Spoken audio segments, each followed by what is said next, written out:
करवा चौथ की व्रत कथा। बहुत समय पहले की बात है।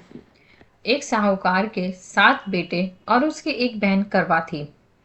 सभी सातों भाई अपनी बहन से बहुत प्यार करते थे।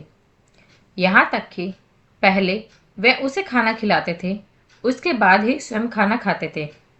एक बार उनकी बहन मायके आई हुई थी।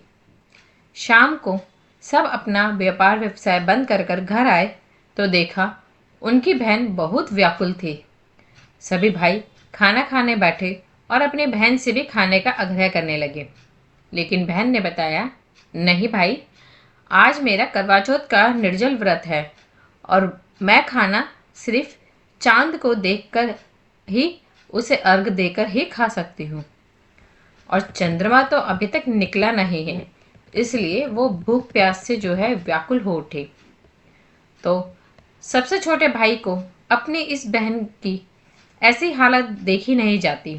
वह दूर के एक पीपल के पेड़ पे एक दीपक जलाकर चलनी से ओट में रख देता है। दूर से देखकर ऐसा प्रतीत होता है उसे कि जैसे चतुर्थी का चांद उदित हो रहा हो। इसके बाद भाई अपनी बहन को बताता है कि चांद निकल आया है, तुम उसे अर्घ देने के बाद भोजन कर सकती हो। बहन खुशी के मारे सीढ़ियों पर चढ़कर चांद को देखती है, उसे अर्घ देकर खाना खाने बैठ जाती है। जब वह पहला टुकड़ा मुंह में डालती है तो उसे छींक आती है और दूसरा टुकड़ा जब मुंह में डालती है तो उसमें बाल निकल आता है। और जैसे ही वो तीसरा टुकड़ा मुंह में डालने की कोशिश करती है तो उसके पति की मृत्यु का समाचार उसे मिलता है और वह बौखला जाती है।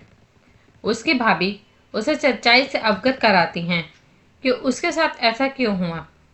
करवा चौथ का व्रत गलत तरीके से टूटने के कारण देवता उससे नाराज हो गए और उन्होंने ही ऐसा किया है।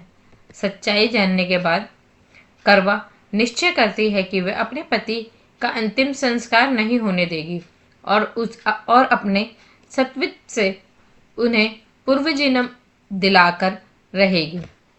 वह पूरे 1 साल तक अपने पति के शव के पास बैठी रहती है, उसकी देखभाल करती है। उसके ऊपर उगने वाली सुई नुमा घास को वह एकत्रित करती जाती है। 1 साल बाद फिर करवा चौथ का दिन आता है। उसके सभी भाभियां जो है करवा चौथ का व्रत रखती हैं।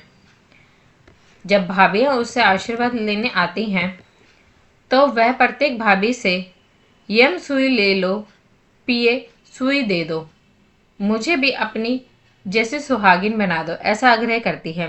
लेकिन हर भाभी उसे अगली भाभी से आग्रह करने का कहकर चली जाती है। इस प्रकार जब छठे नंबर की भाभी आती है तो उसे करवे उससे ही यही बात दोहराती है। ये भाभी उसे बताती है कि सबसे छोटे भाई की वजह से उसका व्रत टूटा था।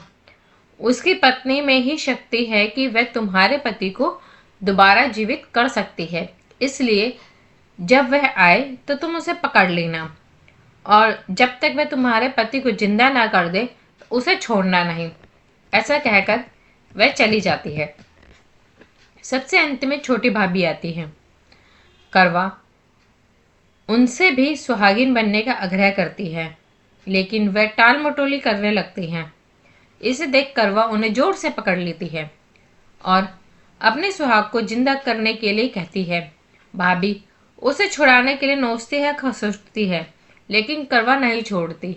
अंत में उसकी तपस्या को देख भाभी पसीज जाती है और अपनी छोटी उंगली को चीरकर उसमें से एक अमृत उसके मुंह पति के मुंह में डाल देती है। करवा का पति तुरंत श्री गणेश कहता हुआ उठ बैठता है। इस प्रकार प्रभु की कृपा से उसकी छोटी भाभी के माध्यम से करवा को अपना सुहाग वापस मिल जाता है। हे श्री गणेश जी, माँ गौरी, जिस प्रकार करवा को चिर सुहागन का वरदान आपसे मिला है वैसे ही सब सुहागिनों को मिले। गणेश जी की कथा। एक बुढ़िया थी, वह बहुत ही गरीब थी और दृष्टिहीन थी। उसका एक बेटा और बहू थे। वह बुढ़िया सदैव गणेश जी की पूजा किया करती थी। एक दिन गणेश जी प्रकट होकर उससे बोले, बुढ़िया माँ, तू जो चाहे मांग ले, मैं तुझे वो वरदान दूंगा। बुढ़िया बोली, मुझे तो मांगने नहीं आता, कैसे मांगू और क्या मांगू? तब गणेश जी बोले, ऐसा कर, अपने बहू बेटे से पूछकर मांग ले। तब बुढ़िया अपने बेटे से कहा कि गणेश जी ने कहा है कि तू कुछ भी मांग ले, बता मैं क्या मांगू। तो पुत्र ने कहा, माँ तू धन मांग ले।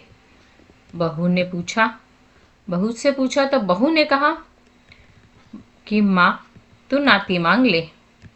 तब बुढ़िया ने सोचा, ये तो अपने अपने मतलब की बात कर रहे हैं। अंततः उस बुढ़िया ने पड़ोसिनों से पूछा।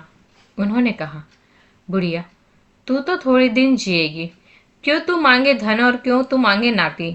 तू तो अपनी आंखों की रोशनी मांग ले, जिससे तेरी जिंदगी आराम से कट जाए।